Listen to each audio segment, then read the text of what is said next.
Recientemente, 160 países firmaban en Nueva York el Acuerdo de París sobre el cambio climático, fruto de la Cumbre del Clima celebrada en la capital francesa en diciembre pasado y conocida como COP21. La entrada en vigor de este acuerdo depende ahora de los distintos instrumentos de ratificación de los Estados.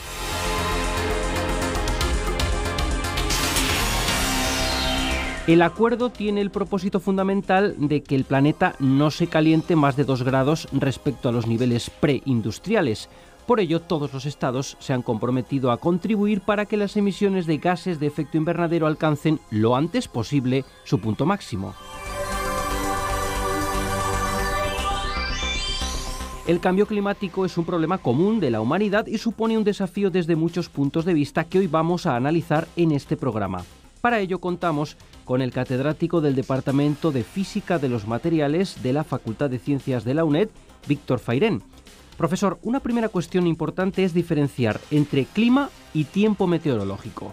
Eso es importante porque hablamos de cambio climático, pero muchas personas se sorprenden cuando se dice vamos hacia un calentamiento de la atmósfera y aparece una temporada más o menos larga que no previsiblemente debería haber sido calurosa, sino al revés o del otro lado, es decir, un invierno caluroso y una primavera fría. La gente está muy desconcertada y dice, ¿qué es esta historia del cambio climático? Aquí no hay ningún cambio climático.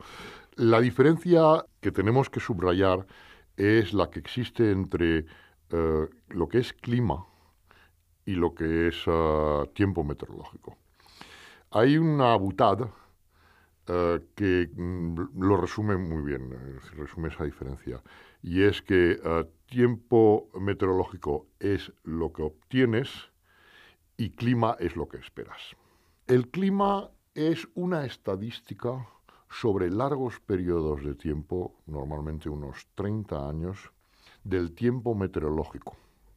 Para ver la diferencia y qué es el clima, de acuerdo con la definición que acabo de dar, podemos decir, el 3 de agosto de 2015 hizo mucho calor en Sevilla. Eso es una afirmación que podemos hacer, puesto que teníamos unos termómetros ese día, etc. Pero cuando alguien nos pregunta qué tiempo hace a principios de agosto o qué tiempo suele hacer a principios de agosto en Sevilla, no le vamos a decir 35 grados. Le vamos a decir, suele hacer mucho calor. Fíjese que con ese suele, lo que hemos hecho es, sin darnos cuenta, una estadística. Bien por lo que nos han enseñado, nos han dicho, o bien por propia experiencia. Una estadística sobre muchos veranos en Sevilla, el resumen es, suele hacer mucho calor. Pero puede haber alguna tormenta. O puede que algún verano sea un poco fresco y esa semana, en lugar de 35, pues sea 25. Entonces, clima es eso, es esa estadística que hacemos sobre muy largos periodos de tiempo y es lo que esperamos. Es decir, que haga calor en Sevilla en el mes de agosto, en la primera semana. El tiempo meteorológico es una cosa muy puntual. Hoy y a esta hora, para tal día. Entonces, ¿qué tiempo meteorológico hizo el 3 de agosto en Sevilla en el año 2015? Simplemente vamos a hablar de clima, no hablamos de tiempo meteorológico. Pues establecida esta diferencia, que yo creo que es interesante porque no siempre se conoce esa diferencia, esos matices, ¿cómo podemos plantear entonces el cambio climático? Bueno, pues el cambio climático es cómo van a variar esas condiciones estadísticas a lo largo del tiempo. No cómo variar de un día para otro el tiempo meteorológico, no, sino las condiciones estadísticas. Es decir, si un verano hace frío en Sevilla, pues no le vamos a dar mayor importancia porque sabemos que los otros 29 o 30 resultados que tenemos de otros años dan mucho calor. Luego la estadística es, el promedio es calor, punto. Pero si de esos 30 años, de pronto, en una secuencia de 30 años observamos que ya no es un verano, sino son 7 u 8, ya empezamos a decir, aquí ha empezado a haber un cambio. Sí, sobre 30 años, pues la media sigue siendo calor, pero ya, como ha habido 7 u 8 fríos, la temperatura media ha cambiado.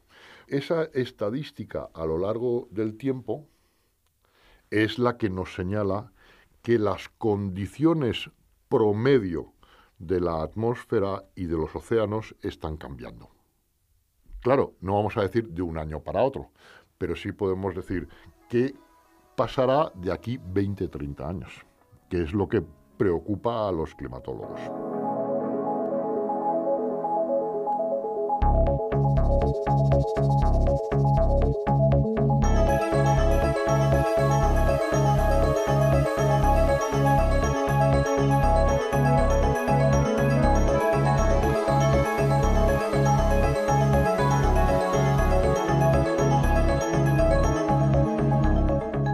Y aquí es donde entra el calentamiento global.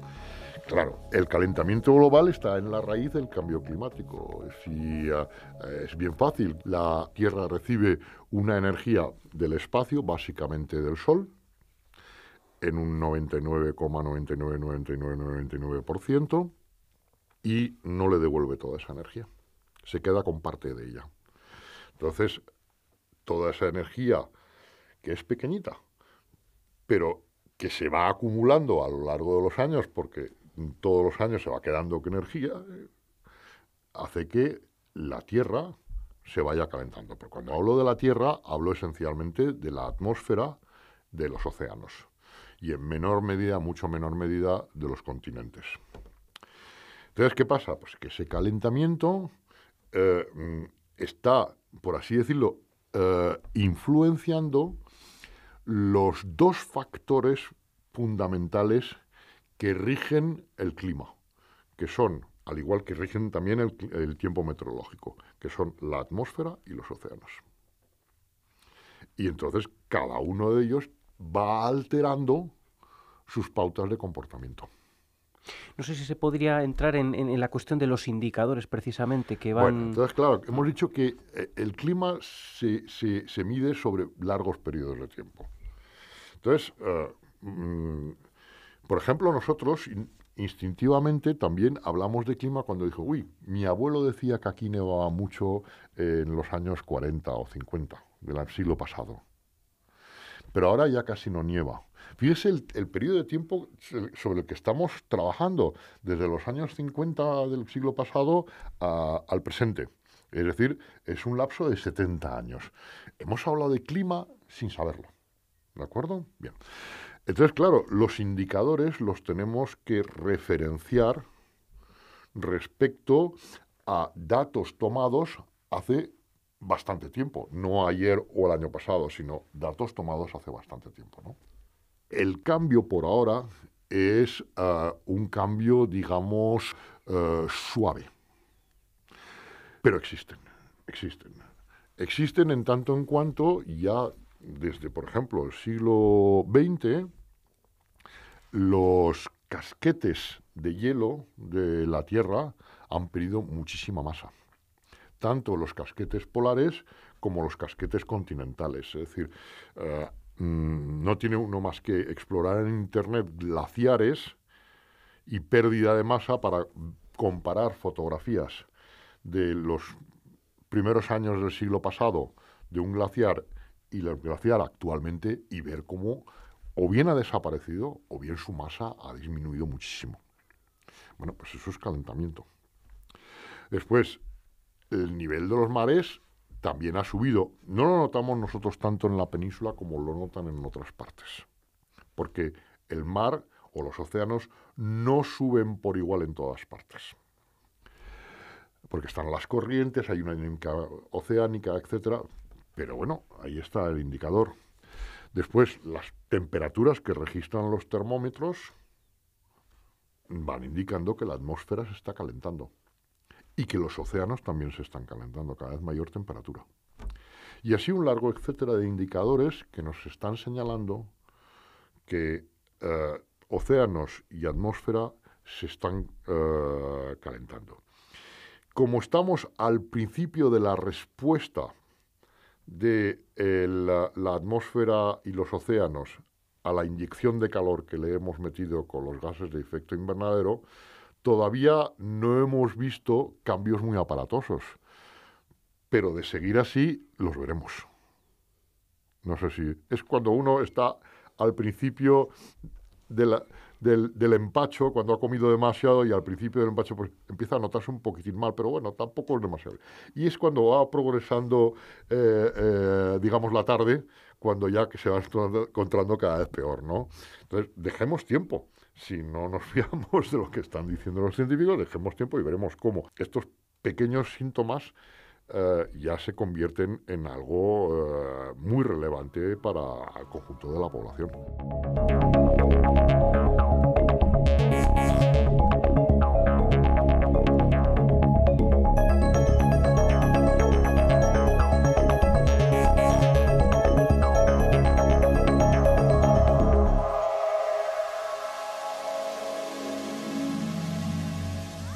Y estos cambios de los que nos está hablando, aunque todavía son, como estamos diciendo, cambios pequeños, suponen un auténtico desafío desde muchos puntos de vista, tanto económico, político, y en los que confluyen muchos intereses también, ¿no? No sé por dónde podemos empezar, pero, por ejemplo, la percepción de la población. ¿Cómo la población está percibiendo estos mensajes que a veces parecen catastrofistas? Claro. Bueno, vamos a ver, la psicología humana es compleja y cómo reaccionamos frente a estímulos de todo tipo también. En todo caso, hay por una parte una información que en el caso español es poca, pobre, muy pobre. En el caso anglosajón es mucho más densa, está mejor sustentada científicamente. Aquí, cuando aparece una noticia, es más bien alarmista, catastrofista, etcétera, ¿no? Entonces, claro, el público anglosajón va a reaccionar de manera distinta al público español, puesto que tiene una información distinta. También tiene elementos o otros factores que nosotros no tenemos. En el mundo anglosajón existe un poderosísimo lobby alrededor de los combustibles fósiles, cosa que no existe aquí en España. Entonces, claro, ese lobby no ve en sus intereses el que se hable o se destaque demasiado el papel de los gases de efecto invernadero, puesto que enseguida nos remontamos al responsable, que es el combustible fósil. Y va a tratar de contrarrestar la información científica. En España no es el caso. Entonces, está esa falta de información y al mismo tiempo está esa falta de, digamos, actores que permitan que el tema destaque, como lo pasa en el mundo anglosajón, ¿no? Entonces, claro, la población aquí, en particular en España, igual que también en el mundo anglosajón, está muy desconcertada. Muy desconcertada porque le están dando una información que no entiende, por ejemplo, sobre el clima y el tiempo meteorológico. Por una parte no entiende los aspectos científicos. Nadie se los ha explicado bien, desgraciadamente. Tampoco nadie ha tenido la oportunidad de entrar en prime time, por así decirlo, en escena, en una televisión nacional para explicarlo. Al mismo tiempo, digamos que recibe estímulos muy contradictorios. Por una parte, cuando uno lee una noticia, esta es muy catastrofista, con lo cual básicamente vamos a tender a olvidarla. Después, tampoco nos hacen asociar esos cambios que nosotros percibimos con el cambio climático. Eso no nos establece en esa estación, pero mucha gente lo está viendo cómo la fauna va cambiando, la flora sobre todo, la flora también va cambiando, como por ejemplo en Pirineos están desapareciendo los glaciares, etc. Esa percepción la tiene, pero no se la asocia a un cambio climático. Después, claro, también lee, por último, las noticias y lee los comentarios. Y en los comentarios aparecen lo que vulgarmente se llaman los trolls, y existen, hay gente pagada para eso, que sistemáticamente entran en colusión con la información si ésta es una desfavorable a los intereses que defienden que el cambio climático no es provocado por las actividades humanas, sino es natural. Y eso no es verdad, no es natural. Hay una parte que es natural, el clima cambia, pero en este caso, al 100% seguros que los gases de efecto invernadero son los responsables.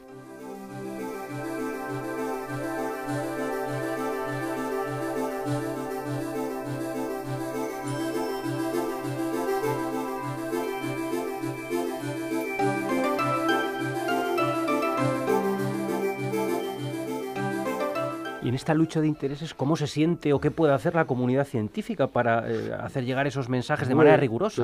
Claro. Bueno, pues hacer ciencia. Lo que pasa es que hay que luchar en dos frentes. Por una parte hay que hacer ciencia y por otra parte hay que desmontar los argumentos pseudocientíficos de los que quieren contrarrestar la ciencia, ¿no? Es un poco como el problema de Galileo en su día. Galileo hacía ciencia y estaba seguro de ella. Y sin embargo había gente que quería desmontarle los argumentos.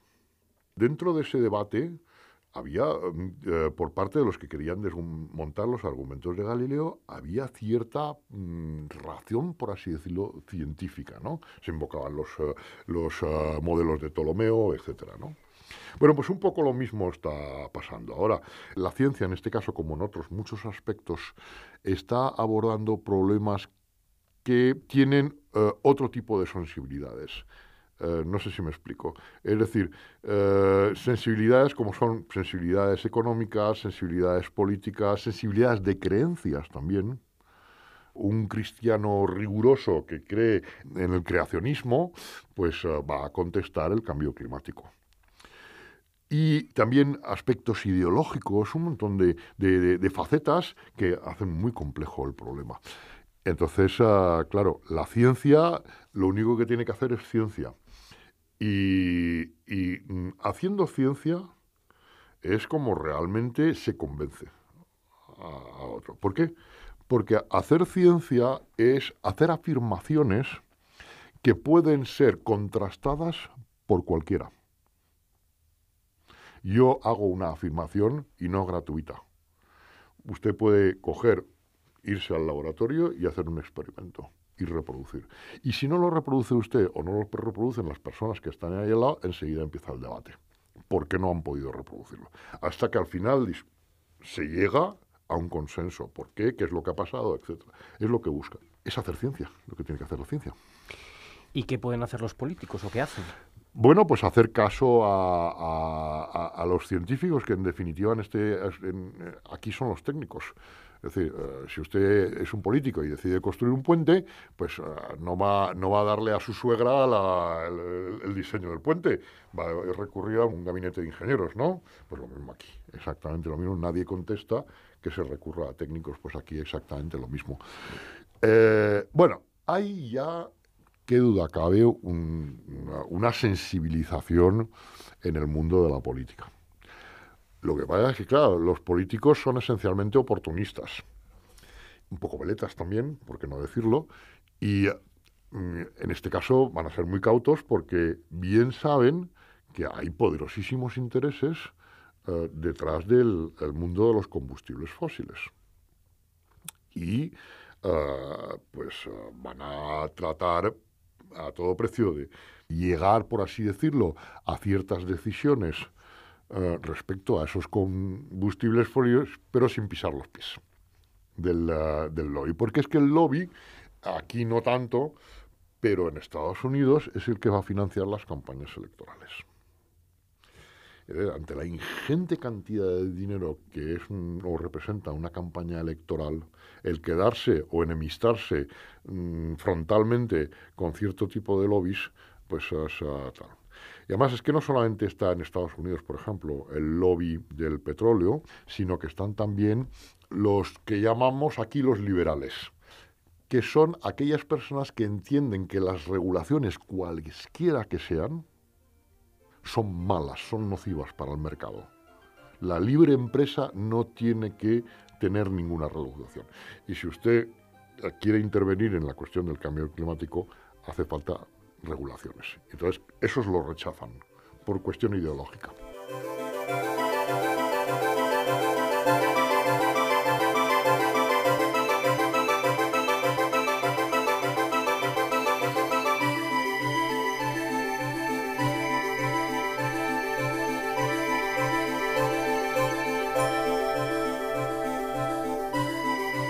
Pues en el último tramo del programa vamos a entrar precisamente en, por así decirlo, las regulaciones, los acuerdos internacionales. Decíamos al inicio que recientemente se ha firmado el acuerdo del clima, surgido de la cumbre de París, celebrada en diciembre del año pasado. ¿Qué podemos decir al respecto? Bueno, es un paso, pero es un paso muy pequeño. Detrás de las bambalinas, cuando uno lee realmente el acuerdo y ve qué es lo que se ha decidido, ve que todo el ruido que se ha hecho alrededor de París es un poco exagerado. Porque hay una cuestión básica y determinante, y es que es un acuerdo que no obliga. No obliga a nadie. Es un acuerdo voluntario y no establece ningún sistema de penalización para quien incumpla los compromisos que ha puesto sobre la mesa en París. Entonces, ¿qué ha hecho París? Pues tenemos que remontarnos un poco a Copenhague y a Kioto para ver qué es lo que ha pasado en París. Bueno, recordamos todos el protocolo de Kioto, ¿no? Entonces, el protocolo de Kioto, de alguna manera, exigía ciertos compromisos por parte de las distintas. Es decir, era, por así decirlo, un protocolo diseñado de arriba abajo. Y claro, los norteamericanos se negaron totalmente. Y en el momento que los norteamericanos se niegan, el acuerdo es papel mojado. Siguen siendo básicamente los grandes consumidores, y no solamente eso, si la influencia política de los Estados Unidos es de tal calibre que si decantan hacia un lado, prácticamente van a tener a la mitad de las naciones detrás de ellos. La cuestión es que se vio ese fracaso. Eso se intentó corregir en Copenhague, pero no salió por razones que no tenemos tiempo de explicar. Y entonces en París se ha adoptado una estrategia distinta. En lugar de alguien ordena desde arriba a las naciones qué es lo que tienen que hacer, vamos a ver qué es lo que quieren o desean hacer las naciones, digamos, recogemos todos esos compromisos y los ponemos sobre un documento. Y en ese documento no hay ninguna obligación. Simplemente recoge los compromisos de las naciones. Usted me dice, representante de la nación tal, pues nuestra nación se compromete a reducir en un 30% las emisiones de aquí tal. Bueno, muy bien, pues nación tal cual, tal, y así sucesivamente. ¿Qué pasa? Pues que eso pende de un hilo. Pende de un hilo en tanto en cuanto, por ejemplo, en los Estados Unidos, los candidatos republicanos están totalmente en contra de ese acuerdo. Si sale un republicano, Trump, por ejemplo, o cualquiera de ellos, pues se acabó. Si Estados Unidos no ratifica, entonces han firmado el acuerdo, pero no lo han ratificado. Entonces los chinos van a decir que ellos van por su cuenta y riesgo porque ellos firmaron un acuerdo con los Estados Unidos en su día. Como Estados Unidos no... Y aparecían los compromisos de los dos, como Estados Unidos no lo respetó, pues los chinos tampoco lo respetan. Y así sucesivamente. Entonces son pendientes. Después, lo más importante, que con esos acuerdos, si uno hace un pronóstico de lo que puede pasar con esos acuerdos, es decir, con esos compromisos de reducción, no es suficiente para mantener a finales del siglo presente la temperatura por debajo de 2 grados. Hay una única forma de mantenerla por debajo de 2 grados centígrados con respecto a la época preindustrial. Hay una única forma, y es un pico de emisiones en aproximadamente 2020 y empezar no a reducir emisiones, a bombear literalmente gases de efecto invernadero para disminuir la concentración de los gases de efecto invernadero en la atmósfera. Es decir, que deberíamos abandonar totalmente los combustibles fósiles en un lapso de tiempo cortísimo. Y eso no estamos preparados para hacerlo. Y después dirían, 2 grados, qué más da, qué bien, ¿no? La playita voy a estar fenomenal, la playa. Y entonces yo digo, muy bien, vale. ¿A qué no es lo mismo tener 36 grados de temperatura corporal que tener 38? No es lo mismo, ¿no?